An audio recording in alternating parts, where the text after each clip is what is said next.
Hi, welcome back to my channel. So today I'm back with another metal... No, I'm not. No, I'm not. Because today is Thursday, not Monday. Therefore, it is not a Metal Monday. It's not even called that. It's New Metal Monday. I need sacked. I actually need sacked. I just... Anyway...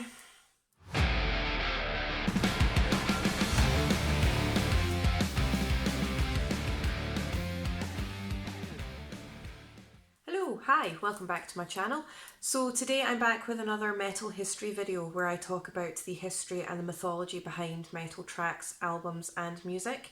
And if you're new here and you've just stumbled across this video, I am about 3/4 of the way through the current album, so I'll do a quick recap.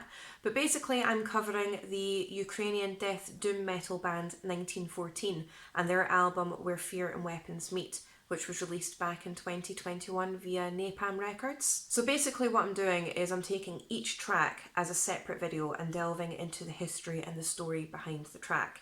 So today's track is And a Cross Now Marks His Place, which features guest vocals from Nick Holmes of Paradise Lost and Host. Now this particular track is about Private A.J. Harrison, who was killed in action on the 21st of March 1918. Now unfortunately I don't have a picture of Private Harrison. There's very, very sparse information about him. But what I can tell you is that he served in B Company in the 5th Battalion of the Machine Gun Corps. And I'm probably going to butcher the name of the area that he was fighting in, but I'm going to give it my best shot. We should all know by now that I am terrible at the pronunciation of things, but here we go.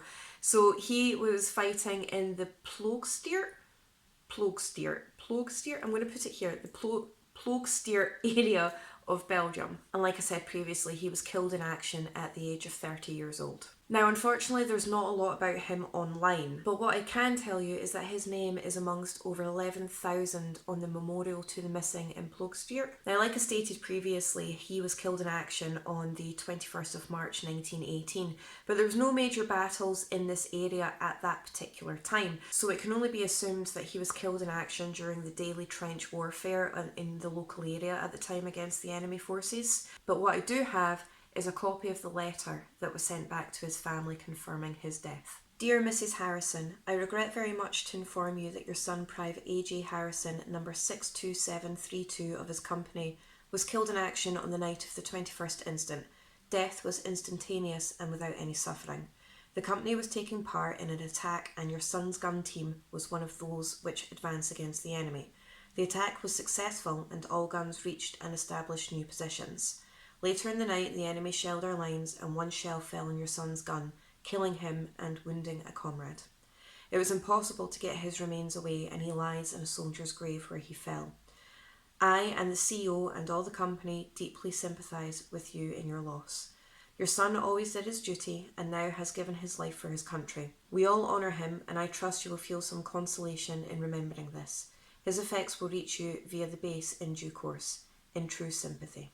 Now, just for historical context, what I would like to do is cover the difference between killed in action and died of wounds, especially in the World War I era. I am aware that other different phrases may have been used. So basically, killed in action means the soldiers didn't receive any medical attention or they were not able to be removed from the site. And died of wounds basically means that they were able to be removed from the site and reach the regimental first aid post immediately behind the firing line and then died.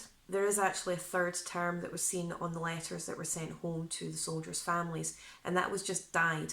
But that is an undisclosed time period between when they managed to reach the regimental first aid post to receive medical attention and then died after receiving medical attention. But it's not exactly clear what that time frame actually is. Now, there's no known grave for Private Harrison due to the direct impact of the shell that ultimately killed him, and he now lies in what's known as a soldier's grave. Now the track itself, And a Cross Now Marks His Place, is a very dark, very heavy, very sombre kind of track. And the interesting thing about it is the lyrics from the track are actually the letter itself. The band have taken the letter directly and used the sentences, used the actual words as their lyrics, basically untouched, basically unaltered. Now, this letter that was sent home to Private Harrison's family would have been one of thousands upon thousands upon thousands of letters that were sent home to various different soldiers' families. And for me, I listened to the track before I carried out my research and then listened to it again after I carried out my research,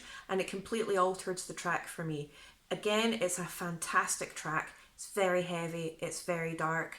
But once you know the knowledge behind it, once you know the story or the little bits of story that we've been able to get through research, it completely alters it, and it is quite a dark, sad track. And I don't know about anybody else, but once I knew the knowledge and listened to the track afterwards, it definitely gave me food for thought. So today's video is just a very, very short video because there's not that much information about Private Harrison or what happened at the time of his death. Once again, I'll link all of my sources in the description box below, and if you haven't checked out the band 1914 or their album Where Fear and Weapons Meet, I highly suggest that you do so. Please let me know what you think of the track, especially after the information that I've shared in this video, and about the album in general if you haven't checked it out before. I'll link all of the band's details in the description box below. If you could like, share, subscribe, I really do appreciate your support. Thank you so much, and I'll see you in my next video.